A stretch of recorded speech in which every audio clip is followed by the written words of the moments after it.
Hello everyone, welcome to Raji home style. నేను మీ రాజేశ్వరి అండి. ఈరోజు రాజీ హోమ్ స్టైల్లో చికెన్ పకోడా టేస్ట్కి ఏమాత్రం రుచి అనేది తగ్గకుండా మీల్ మేకర్తో పకోడాని ఏ విధంగా చేసుకోవాలో ఈరోజు ఈ వీడియోలో చూసేద్దామండి. చాలా సింపుల్ ప్రాసెస్, టేస్ట్ అయితే సూపర్గా ఉంటుంది. ఈ మీల్ మేకర్ పకోడీకి మనకు కొద్దిగా మీల్ మేకరు అలాగే ఒక ఎగ్గు రెండు కావాలన్నమాట. 1 కప్పు మీల్ మేకర్కి ఒక ఎగ్ అయితే పర్ఫెక్ట్గా సరిపోతుందండి. ముందుగా 1 కప్పుమైన మీల్ మేకర్ని తీసుకొని వేడి వాటర్లో వేసేసి ఒక 10-15 నిమిషాల పాటు నానబెట్టుకోవాలి. ఇలా నానబెట్టుకోవటం వల్ల మీల్ మేకర్ అనేది బాగా ఉబ్బుకుతుంది అనమాట. వేడి వాటర్లోనే వేసుకోండి.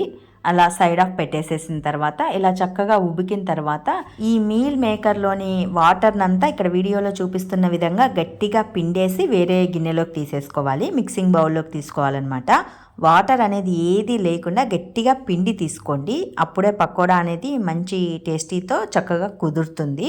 ఇలా వేరే గిన్నెలోకి తీసుకున్న తర్వాత ఇందులో కొద్దిగా అల్లం వెల్లుల్లి పేస్ట్ని వేసేసుకోవాలి. కచ్చాపచ్చాగా దంచైనా కూడా వేసేసుకోండి. ఇందులోనే కొద్దిగా గరం మసాలాని అలాగే కొద్దిగా చిల్లీ పౌడర్ని కూడా వేసేసుకోవాలి. 1.5 టేబుల్ స్పూన్మైన కార్న్ పౌడర్ని కూడా వేసుకోవాలి. 2 లేదా 3 టేబుల్ స్పూన్లమైన శనగపిండిని కూడా వేసేసుకోవాలి. ఇందులో కావాలంటే 1 టేబుల్ స్పూన్మైన బియ్యపిండిని కూడా వేసుకోవచ్చు. నేనైతే బియ్యపిండిని వేయలేదండి, శనగపిండిని కార్న్ పౌడర్నే వేసేసాను. బియ్యపిండి వేసుకుంటే క్రంచీగా బాగుంటుంది. ఇందులోనే కొద్దిగా కరివేపాకును అలాగే హాఫ్ దబ్బా నిమ్మ జ్యూస్ని పిండేసుకొని మనం తీసుకున్న ఎగ్గును కూడా ఇక్కడ వీడియోలో చూపిస్తున్న విధంగా పగలగొట్టి వేసేసేసి చక్కగా కలిపేసేసుకోవాలి. స్పూన్తో కలిపితే అంత చక్కగా కలవదండి. చేత్తోనే గట్టిగా నలిపినట్లు మనం వేసిన ఐటమ్స్ అనేవి మీల్ మేకర్కి బాగా పట్టే విధంగా వీడియోలో చూపిస్తున్న విధంగా గట్టిగా నలుపుతున్నట్లు కలపండి. ఈ మీల్ మేకర్ అనేది ఎంత మెత్తగా మనం పిసికితే పకోడా అనేది మనకు అంత సాఫ్ట్గా వస్తుందన్నమాట.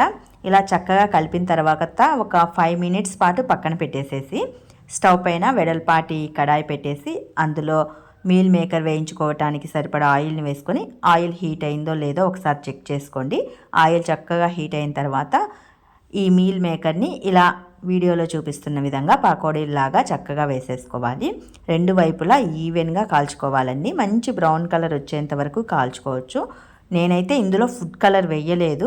మీకు ఇష్టం ఉంటే మంచి రెడ్డిష్ కలర్లోకి రావాలి అనుకుంటే కాస్త ఫుడ్ కలర్ని కూడా యాడ్ చేసుకోవచ్చు. నేనైతే ఫుడ్ కలర్ని వేయలేదు, నార్మల్గా చేస్తున్నాను. ఇలా 2 పక్కల చక్కగా కాలిన తర్వాత ఒక ప్లేట్లోకి తీసేసుకోవాలి. నేను తీసుకున్న 1 కప్పు మీల్ మేకర్కి 2 వాయిలు వచ్చాయండి. అంటే 2 సార్లు వేసుకునేలాగా వచ్చేసాయి. మీరు ఎక్కువ క్వాంటిటీ తీసుకుంటే ఎగ్గుని ఇంకొక దాన్ని యాడ్ చేసేసుకోండి. అప్పుడే టేస్ట్ అనేది చాలా బాగుంటుంది. ట్రస్ట్ మీ అండి, చికెన్ పకోడా టేస్ట్కి ఏ మాత్రం రుచి అనేది తగ్గదండి. అంత బాగుంది meal maker pakodi. Compulsory try చేయండి. నేనైతే ఫస్ట్ టైం ట్రై చేశానమాట. పకోడా అంతా బాగా కాల్చుకున్న తర్వాత చివరన ఆయిల్లో కొద్దిగా కరివేపాకును వేసేసుకొని చక్కగా డీప్ ఫ్రై చేసేసుకొని పకోడీకి యాడ్ చేసుకోండి. పకోడీ తింటున్నప్పుడు ఈ కరివేపాకు అనేది కూడా కాస్త క్రంచీగా టేస్ట్ అనేది చాలా బాగుంటుంది.